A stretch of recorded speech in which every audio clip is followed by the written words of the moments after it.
Guys, it's Fisayo here, and this is my full review of the TECNO Phantom 8.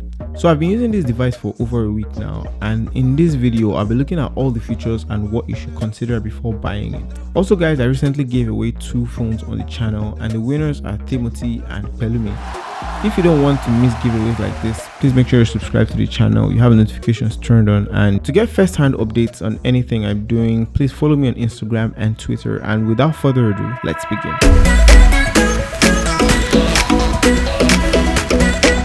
Over a week ago, I unboxed the TECNO Phantom 8, and you can find the video in the card up above or in the link down below that like button.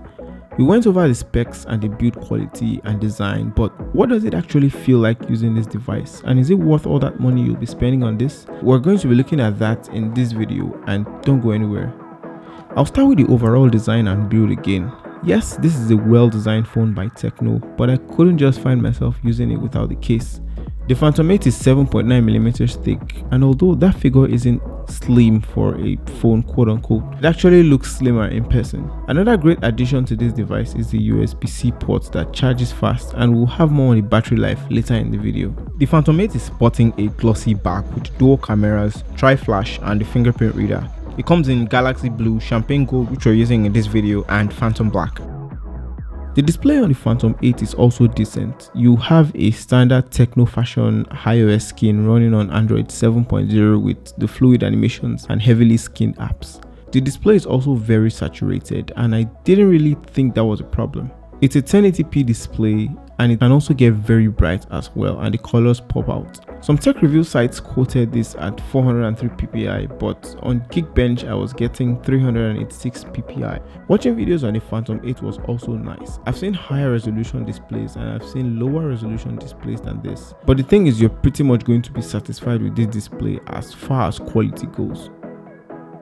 Now to the feature I've got a lot of questions about: the camera. The Phantom 8, as we've said previously, has a 20 megapixel camera on the front and 12 and 13 megapixel cameras on the back. The first thing I'll look at is the 20 megapixel camera, and I can tell you without a doubt that this will get you some great shots just by opening the camera app. The selfies I took looked tack sharp, and in some cases it looked oversaturated and brought out some details that I didn't really need. Now to the rear dual cameras. I actually took this shot on the 1x lens, and I posted it on Instagram and Twitter, which you should definitely follow me on if you haven't done that yet. The feedback I got were mostly the same, but these two stood out to me. On Instagram, this guy says it looks washed out, and on Twitter, people really loved it despite having to shoot in HDR. But I think both are correct because I had similar thoughts as well. I really like the picture though. The 1x camera does perform well, just like the 2x camera does, but they do have some distinctive functionalities.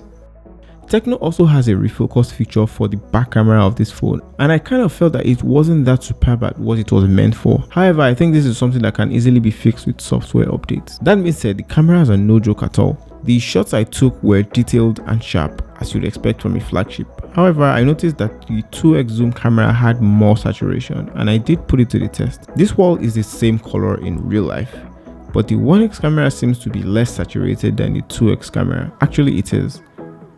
What I did love was the way it handled blur quality or bokeh, and that will bring me to the last video test. Although the camera did lose focus from time to time, the quality remained the same throughout, and that was great. Regarding day-to-day use of the Phantom 8, it was quite beyond my expectation. I didn't experience any lag or faults using this device for the time being, and it felt natural to use. Granted, it was a big screen and you have to use 2 hands with it, but that's pretty much it. I did a little Geekbench test on this guy, and the scores were pretty okay too. It's got a lot of specs, but on Geekbench this compares to flagships of earlier years. And this brings me down to my next point, the battery.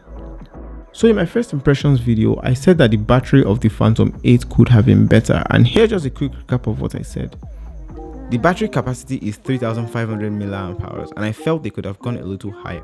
Well, that was a first impression. I tested the Phantom 8 for quite some time and extensively too. I went a full day with the Phantom 8 and my iPhone 6s, and the Phantom 8 only had 12% at the end of the day, while the iPhone died 3 whole times from 100%. Yes, you heard that right. And I got a day plus worth of battery, and in my opinion, the Phantom 8 wins it in the battery department. The Phantom 8 also sounds okay, and here's what it sounds like.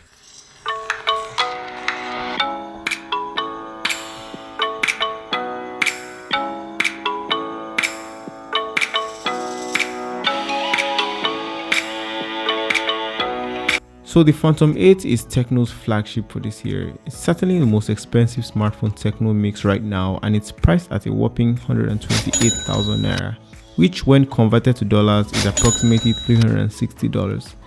And again, I actually found much lesser prices on GG guys, and if you really want the Phantom 8, you can consider waiting till Black Friday to get it. But is it worth your money though? While I'm not being a fanboy here, many of you will agree that Tecno is no longer that China or Chinko phone we used to know. If you look past the saturation and weak focus camera, but you want a solid device with great specs that delivers, I think the Phantom 8 would be just fine, and I would recommend it.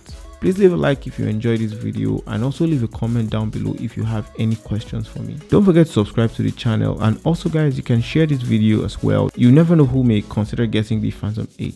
Thank you guys for watching, and I'll catch you in the next one.